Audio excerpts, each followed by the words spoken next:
Hi, I'm Adam. And I'm Em. And along with our two youngest kids, Scarlett and Zane, and our two dogs, Albert and Ernie, we have sold our house, sold our cars, and are moving to Galicia in northern Spain. So join us as we start our new life, we learn new skills, we join a new community, and we try to live a more sustainable life.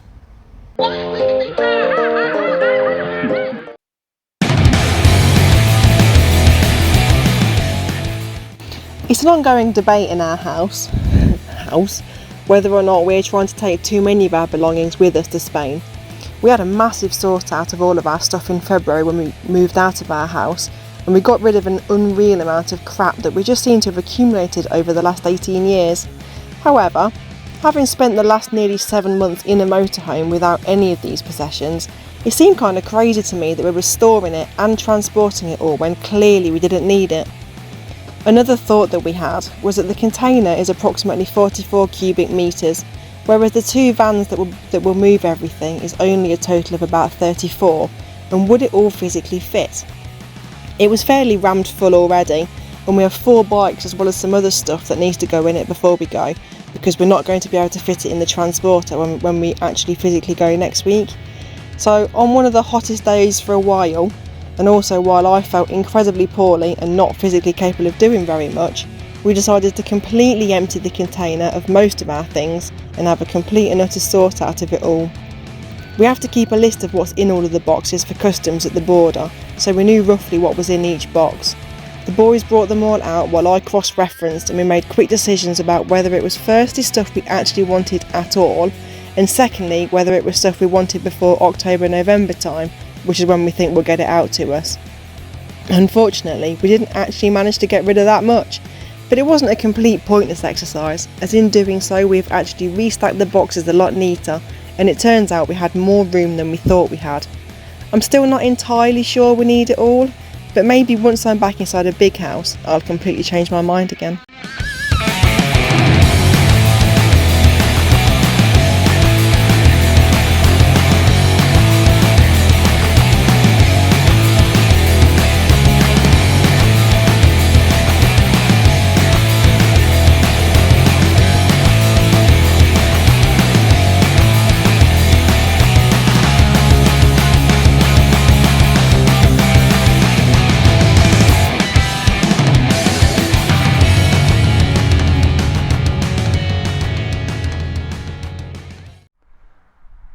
Morning, so we're back in our field in Leicestershire again, and as you know, we're off to Spain in less than 10 days time.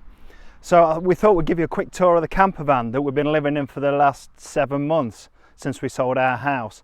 She's going on the 1st of September, she's already sold. Last opportunity to have a quick look around and show you guys where we've been living and how we manage with it. I'm sure if you think that it could be quite cramped in here, but it's not too bad once you get used to it. So here she is, she's a 4-berth Hymer B774, Hymer 774, which basically means she's 7.74 meters long and weighs in at about 4.5 tons. So unfortunately you can't drive one of these on a normal driving license. You have to have the C1, which, as we've discussed previously, I have that because I'm so old and Emma's hasn't because she's so young. I'll just show you around, show you some of the cubby holes. So in here she's fitted with an LPG gas system. So we've got 2 LPG bottlers here which fill via this port here. Lots of different adapters for different countries. It's different in the UK as versus Spain and versus Portugal.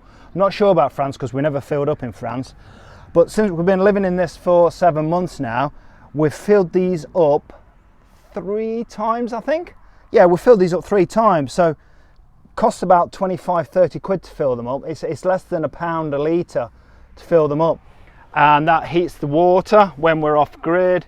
It does the heating when we're off grid, and obviously the cooking on the 3-hob burner, which we'll show you shortly. So it's really efficient. It's great, really.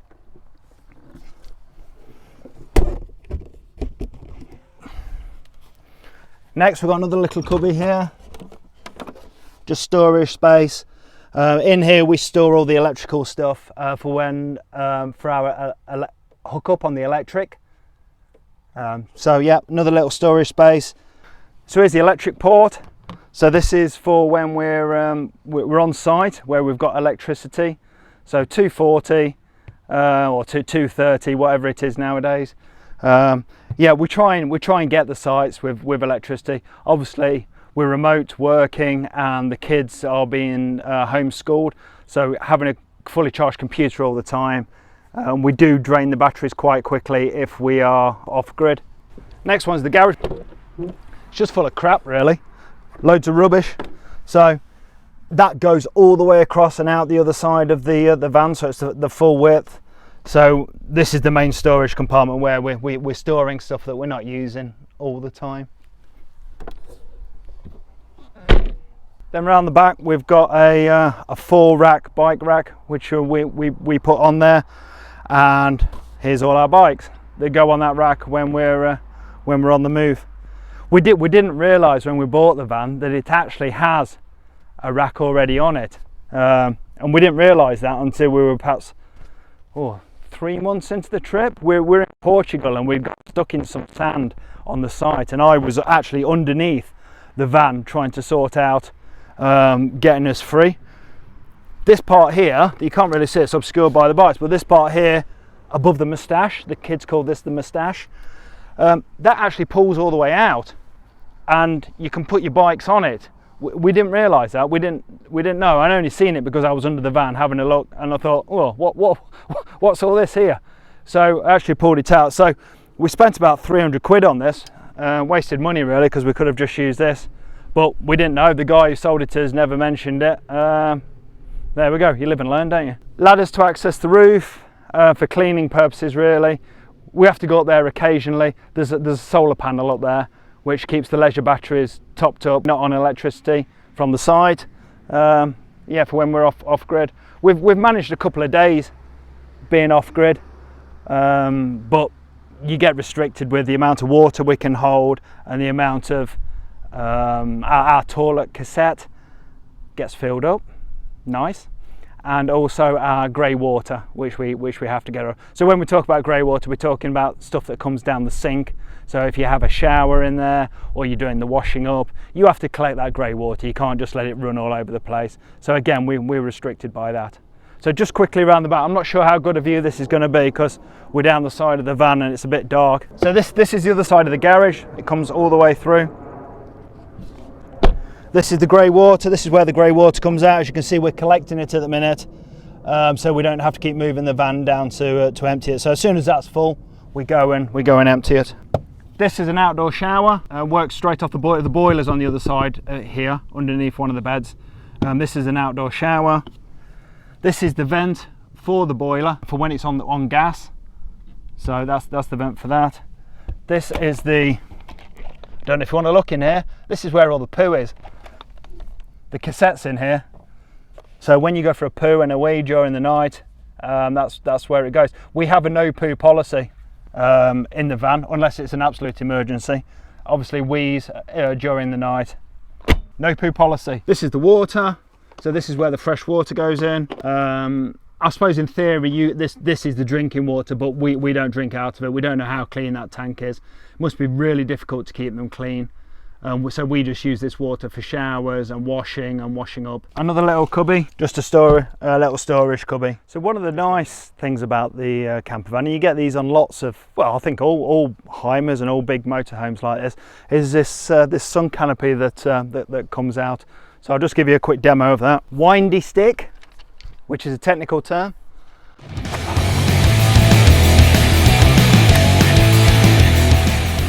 One of the drawbacks for it is you have to be careful if the wing gets up a bit. You know, it can lift. We use ratchet straps to ratchet it down, but we've been caught out a few times. We're about to get up in the night and wind it in because we can hear it pulling and as the wing gets underneath it. So now we don't leave it up at night. Okay, so we'll go inside. As I said, it's a full berth unit. This is because I'm so old. I need this to get myself inside. So we'll start at the back of the van. This is where the kids sleep. So this is the kids' room. When we bought the van, we had an upholsterer make us some curtains and reupholster all the cushions and the seats and stuff, just to upgrade it a bit and make it feel a bit more homely, a bit more our van really. So into the back. So this is where the kids sleep. My daughter and my son, Scarlett and Zane. As you can see, there's loads of storage. We've got storage all along here. This is all Scarlett's storage, and also this is Zane's storage. There's quite a lot in there. And behind me, we've got long wardrobe for hanging coats up and shirts and trousers in, that sort of thing. When we're outside, we talked about the garage, and now the garage runs underneath here. That's why these beds are raised. So all this area under here is where the garage is. So we can actually access the garage by lifting these beds up, and we're straight into the garage there. And this side, just here, is where the boiler is. So the boiler can work off gas or electricity, depending, what our circumstances are, whether we're off grid or on grid. I think this is an aftermarket addition to the van, and it's just an extractor fan essentially. So it can either blow or suck, and we only have it on at night really. When it's, because it can get quite warming here during the day and during the night. So we have it on suck, and behind Emma, who's operating the camera at the minute, there's another air vent which we have open. So the cold night air is drawn in from the other vent. It comes through the van and then it gets sucked out the top here, and it just makes it a little bit cooler at night when we're in hotter climes. Not that we've had to use that recently in the UK. More like snorkel and masks. So moving back into the kitchen area, more storage in here. I think there was a microwave in here originally, but we don't use a microwave, so that's just storage for us. Freezer, fridge, more storage. So that's pots and pans and tea and coffee and stuff like that. Here we've got the sink for the washing up, and this acts as a draining board. Hot and cold running water, obviously heated up off of the boiler behind me. Then we've got the hob, 3 hob. It's quite small, and we bought our saucepans from home, which are standard size saucepans, so it can be a bit of a push on there, but it's great. We've managed with it. Again, more storage here, so saucepans and tea towels and cleaning stuff, knives and forks. This knob here is useful, and you get to, especially when you're moving every day, this is something that you need to check before you start driving. So this actually locks the drawers. So when it's in this position, the drawers are locked. When it's open like this, you can open the drawers. So a few times we've been round a corner and we've not checked this before we've started, and all the drawers swing open, and we've actually had one come off a runner before. It didn't do any damage, but it did come off a runner, so that's awkward. Okay, again, another aftermarket edition. We didn't do it, but the previous people. This is a towel warmer, dryer. Only works when you're hooked up onto 230. Into the bathroom.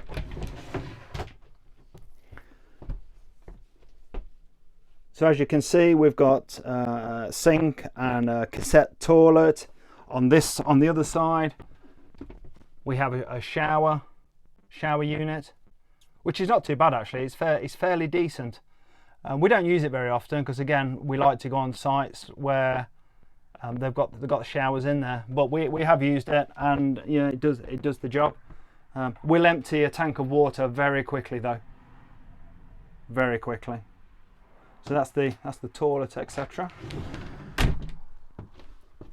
We've got these we call them smuggling hatches here. This one is access to the grey water. So if you ever need to get into the grey water tank, so if you remember, the grey water is the stuff that comes out the sink and out the shower. So that's stored in there. This one is just a storage hatch, and then we've got another one up on the floor there which gives us access the pump in the for the clean water. Okay, so we're into the dining area. Oh, here this is another long cupboard with coats and stuff in there, so that's just storage. And another little cubby down here that's got shoes in and the dog's treats and the poo bags. So I've said poo quite a lot, haven't I? So we might title this video Poo Gate. More storage along here. This is where I store my clothes, and then we're into the dining area.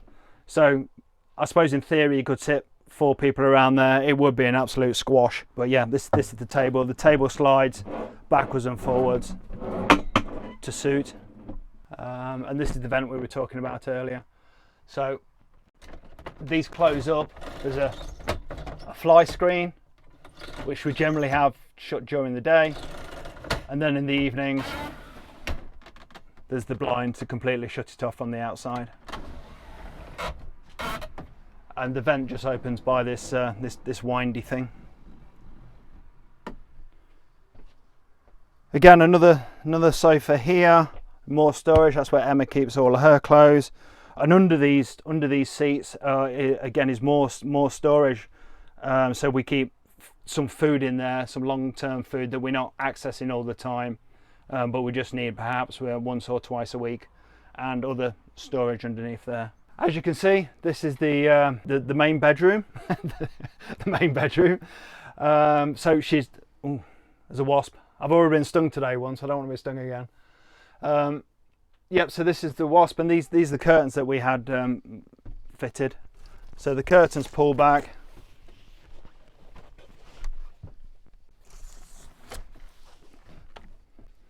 To reveal the double bed. This is some sort of safety device which we've got up because we've been taking some photos for the guys buying the van off of us. But we've never ever used this, and none of us have ever fell out of bed. So yeah, I guess it's to meet certain safety standards. So this is the bedroom, the double bed. That's where Emma and I sleep. And to fold it up, it's just a matter of putting the ladders up, the access ladders up, and then it folds up into the roof like that, and that gives us access to the cab. So the seats pop up like so.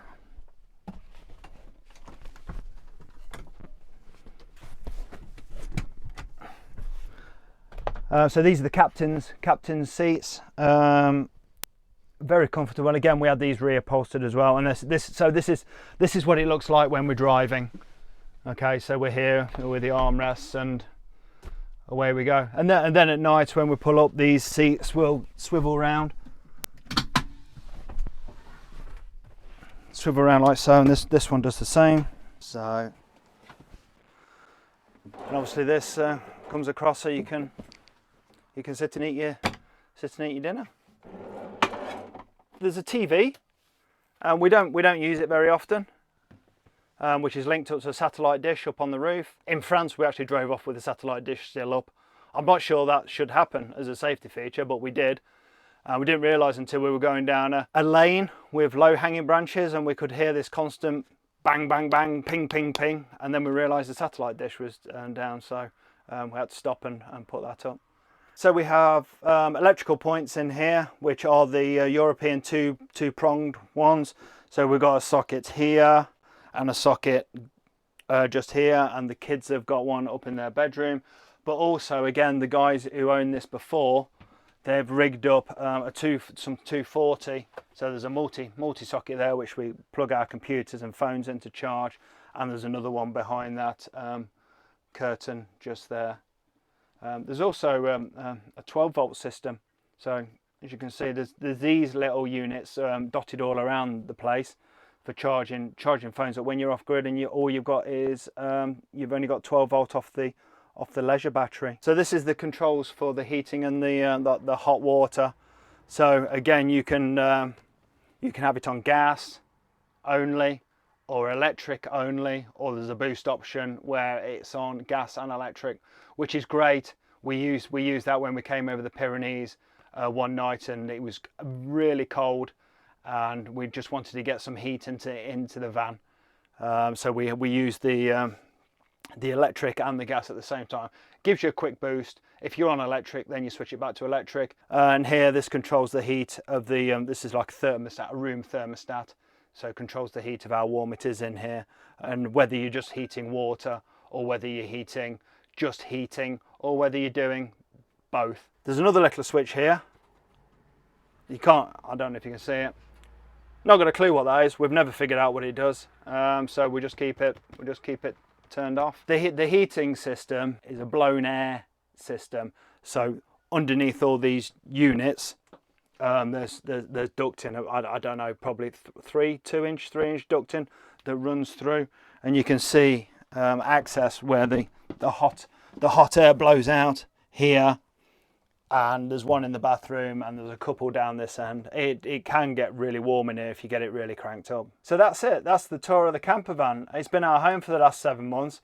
I'm really sad that we've got to sell it. I would love to keep it, but I don't know if you know, but these vans are, you know, they're very expensive, and we've got a lot of money tied up in this. So we need to release the money from the camper van to help us set up our homestead, when we get to Galicia in less than 10 days time. So that's exciting. If you've got any questions about the Hymer and you want to ask us, just leave a comment below. I'll try and answer what I can. I'm not an expert. We've only lived in it for 7 months. There are, you know, there's a lot of Facebook groups and around dedicated to this sort of thing. So if you're interested in buying a Hymer or any sort of motorhome, then I suggest you go to you know, a Hymer group on Facebook.